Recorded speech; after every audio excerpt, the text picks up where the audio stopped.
You're listening to English with Monty, the podcast about the English language. Today is 8-Minute English, talking about how to use modifiers, part 1.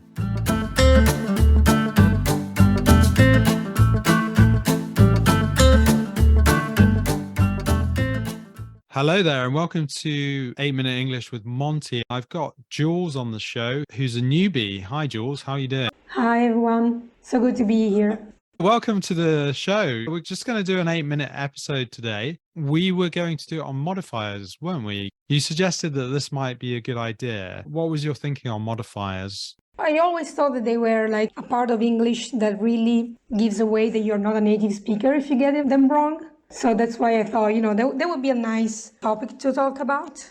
If you misplace them, then you're gonna sound like someone who's not a good speaker of English very easily, or like a good writer. Definitely. I suppose as an English learner, that's one of the issues, isn't it, with modifiers? And I guess we should probably briefly talk about what they are exactly. What's your understanding of a modifier? How would you define it? I would say they're words that describe other words and phrases. So they're used to describe or define other words or phrases. And they can be adjectives, they can be adverbs, but also like what we call determiners. So stuff that helps you determine what specific object you're talking about. Exactly. So it helps things, doesn't it? Adjectives, adverbs, determiners, prepositional phrases as well that can be used, and then entire clauses can help. We're using Grammarly to help us out a bit here. I like this Groucho Marx quote. It says, "One morning I shot an elephant in my pajamas. How he got in my pajamas, I don't know." So that's a perfect example of the modifier being in the wrong position, talking about an elephant in their pajamas. I guess this is a grammar mistake, mainly for writers, isn't it, typically? Yeah, I think it's more evident when you're writing than when you're speaking.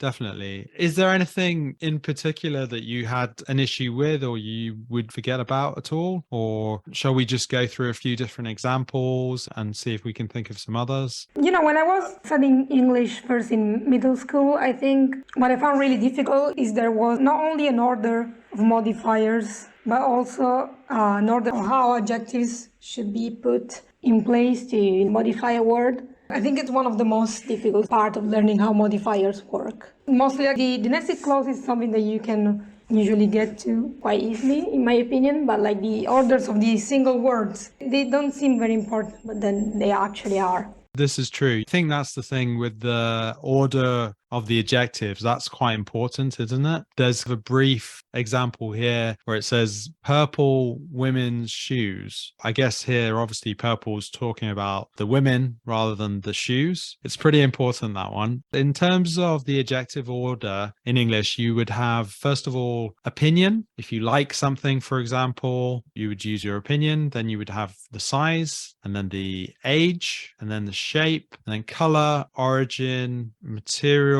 and after that you've got purpose. There's quite a few of them and it seems quite confusing. What would you say, Jules? The more you speak, the more it comes naturally, right? Exactly. The more you speak, the more also you read, I think. The more you read stuff written by a native speaker, then you can also absorb how the order works. Here you can usually, by ear, you can say if something is correct or not. If I want to describe a dog and I say a beautiful big white dog, then it sounds very nice. But if I say white, big, beautiful dog, if you're used to hearing spoken English, the second one doesn't sound as good as the first one. No, definitely. It sounds unnatural, doesn't it? It sounds weird. Yeah, it sounds unnatural. People are gonna get when you're trying to say, but it's not gonna sound natural. No, very much so. That's the thing, isn't it? It's just thinking about that adjective order and just trying to apply it. Were you okay with all the ones I described? Because those things like material and purpose, things like opinion, that's pretty obvious, like saying it's lovely or it's beautiful. They also talk about physical quality, which I don't think I included, which you could say it's thin or it's rough or it's untidy. And then the material would refer to what it's made of, so metal, wood or plastic. And purpose would be what it's used for, like cooking or cleaning.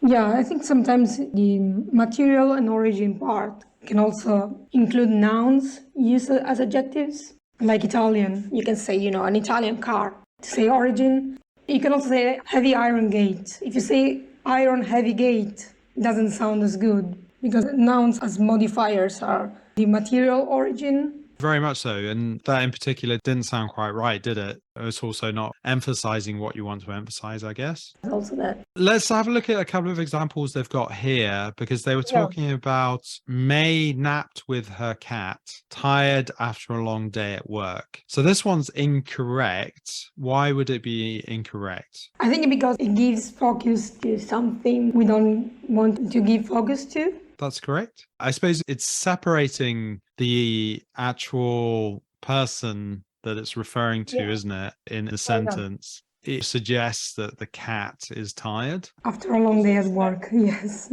Yes, exactly. In this case, obviously, tired is the wrong position because it's next to the cat. I guess we would move it around and then say, tired after a long day at work, May napped with her cat. So that's quite clear, isn't it? It's referring to May, I guess. The tip is to never try and separate what is being modified by the modifier. You should never put anything in between. That's right, isn't it? You can put anything in between because otherwise it's a bit confusing as to what it's referring to, isn't it? That would be a misplaced modifier. And here as well, they're talking about dangling modifiers. Have you ever come across a dangling modifier? Probably. I don't know if I recognize them as dangling modifier. They're a pretty common mistake that learners make. I guess so. I'm not really sure, to be honest. I mean, as a teacher, I've never really thought about these before, but it says it describes a word or a phrase that is not included in the sentence. One example they give is happy that school was over. The afternoon was quite relaxing. Here, you've got no real association, right? There's nothing to associate with. So that's the reason why it's strange, isn't it? Yeah, there's no noun that the modifier is referring to. Nowhere in the sentence. Exactly. The noun is absent, isn't it? There's no connection. Whereas a misplaced modifier, which again, this example is incorrect. Happy that school was over. The afternoon was quite relaxing for the students. Obviously, here we know who it was relaxing for. That's why it's different to the dangling one, isn't it? But it's in the incorrect position because we're not referring to the correct reference point. The correct thing should be happy that school was over. The students thought the afternoon was quite relaxing. Yeah, sometimes you have to switch things up to make them work better. With these three, it's quite clear, isn't it, why the third one works, because of students being connected to the idea of school being over. So that's who we're referring to in this case. Yeah, the relation is clear in the last example. It is, isn't it? Yeah. Thanks for listening. That was part 1. Stay tuned for part 2. You've been listening to 8 Minute English.